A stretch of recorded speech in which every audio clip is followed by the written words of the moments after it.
Poštovani gledatelji, dobar vam dan, lijep pozdrav iz studija portala Klikni.hr. Moj današnji gost je gradonačelnik grada Čazme, gospodin Dinko Pirak. Dobar dan, dobrodošli. Dobar dan i vama. Evo, gradonačelniče, da krenemo sa onim najvažnijim u novijoj povijesti Čazme, ja bih rekla. Projekt Čazma Natura. Puno se radilo ove godine, ali nekako je taj projekt ponovno bio u fokusu. U kojoj je on fazi? Pa reći ću u završnoj fazi, iako se to sve malo oteglo, nije vremena baš nisu lagana i u smislu pandemije, u smislu radnika, izvođača, pa i manjkavih projekata, svega tu ima. Radi se o opsežnom projektu koji nas sve veseli da bude konačno završen. Rok završetka je kraj ove godine, ali smo tražili produžetak do 30.6. i to će biti kraj. Dakle, do tad mora sve biti gotovo. Pa i ovaj biološki bazen koji je u biti srce projekta, koji vjerujem da će najviše nositi zanimanja kako samih Čazmanaca, tako i onih koji će doći u naš kraj. Jer je jedinstven. Jedinstven je po tome što je on biološki, što nema kemije, nema tih tretmana vode da bi se osigurala kvaliteta, već to čine biljke. Dakle, evo, to je nešto što u Europi već je hit. Vjerujem da će biti i kod nas.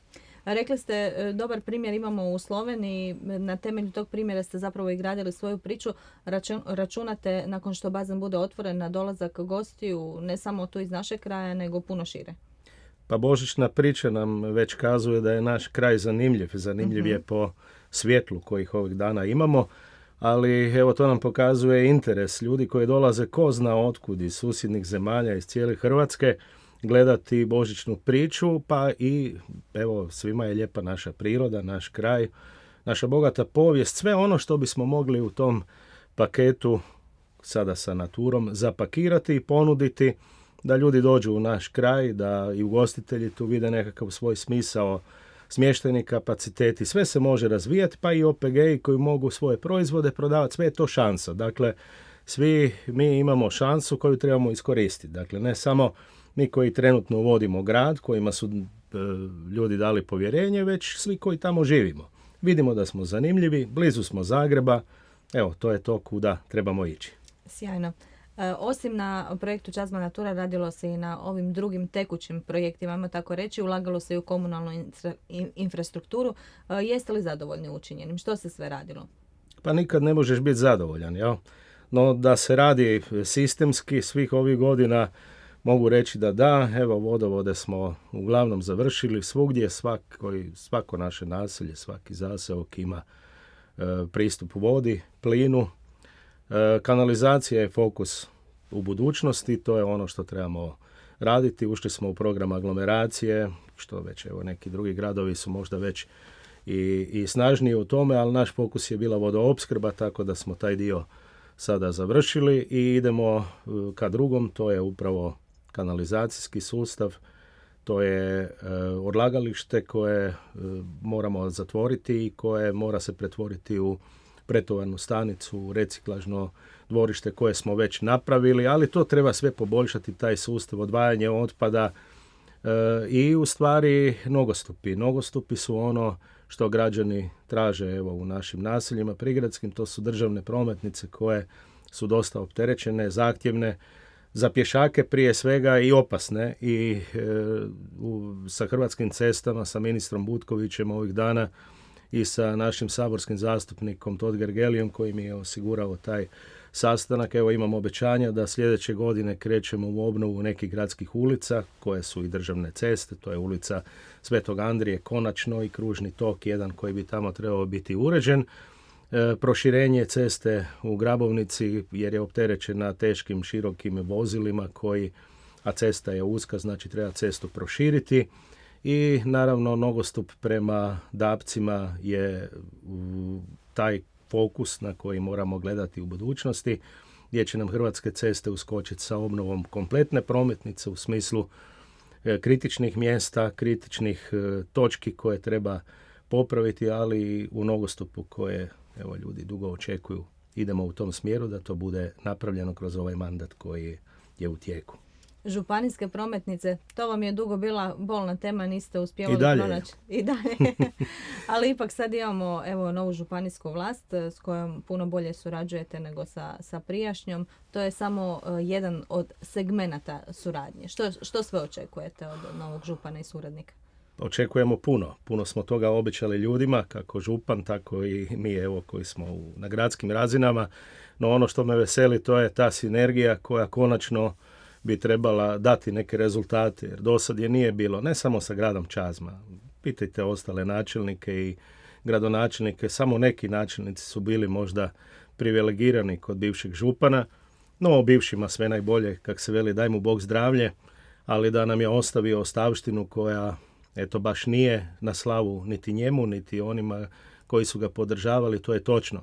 Dakle, nebriga oko županijskih prometnica koje spominjete dolazi na naplatu. Evo, vidimo da su one u stvarno lošem stanju, da kroz neodržavanje je došlo do toga da su sad te prometnice zahtijevaju još veću obnovu, još više novca. Kojeg novca?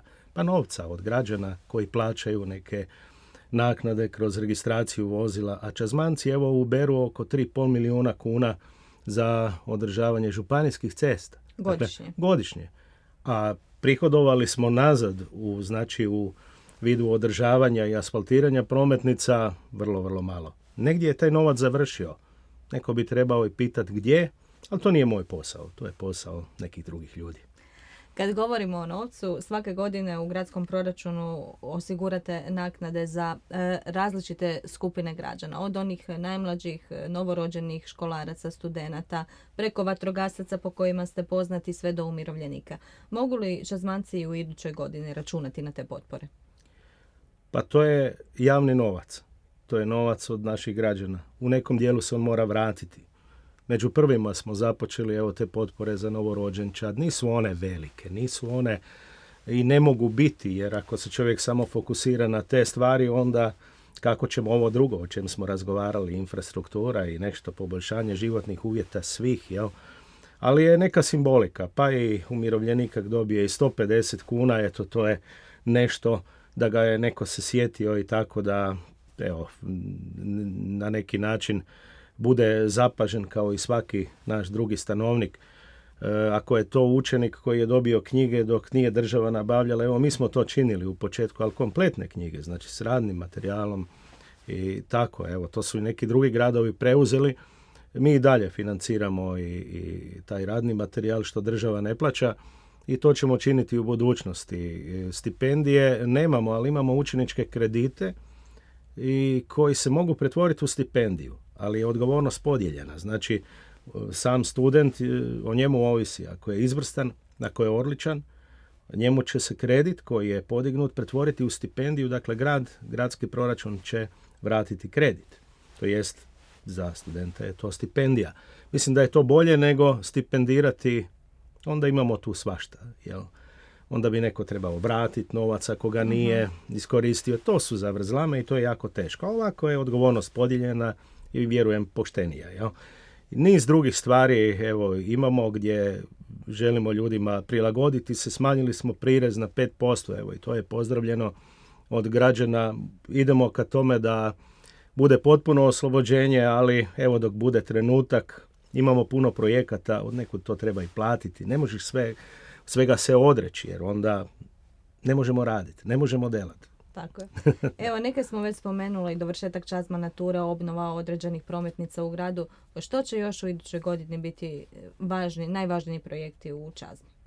Pa svakako završiti tu naturu, jer je to u biti nekoliko građevinskih projekata koji evo moraju biti završeni. Kažem, to je šansa svih nas, šansa i za školu u prirodi koja nedostaje. Među najmlađima naša djeca idu kuda? U Istru. Istrijani su to dobro napravili. Idemo u Medulin, vodimo djecu u školu u prirodi. A zašto ne bi išli u Čazmu?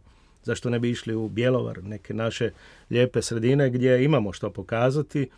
Samo to treba lijepo pripremiti. A dalje što sam rekao, dakle, cestogradnja, ceste uređivati, raditi na ovoj aglomeraciji što se tiče odvodnje, evo doći u nekakvu fazu da možemo, ako ne ove godine koja je pred nama, već one sljedeće krenuti u izvođenje radova i ovo što sam spomenuo sa cestama, nogostupima, sve je to ono što život znači. Poduzetničke zone, evo možda je prilika i to reći da smo svoju zonu popunili. Ovih dana imam potpisan zadnji ugovor za zadnju parcelu, dakle trebamo ići u osvajanje novih poduzetničkih zona. Tu očekujem da će nam država dati jednu parcelu koja je danas poljoprivredna, ali u prostornom planu smo predvidjeli to industrijskom zonom, ići na industrijsku cestu, ići raditi projekte za đački dom, puno toga. Biće posla. Biće posla. Gradonačelniče, hvala vam na gostovanju na portalu Klikni.hr. Poštovani gledatelji, lijep vam pozdrav do sljedećeg javljanja.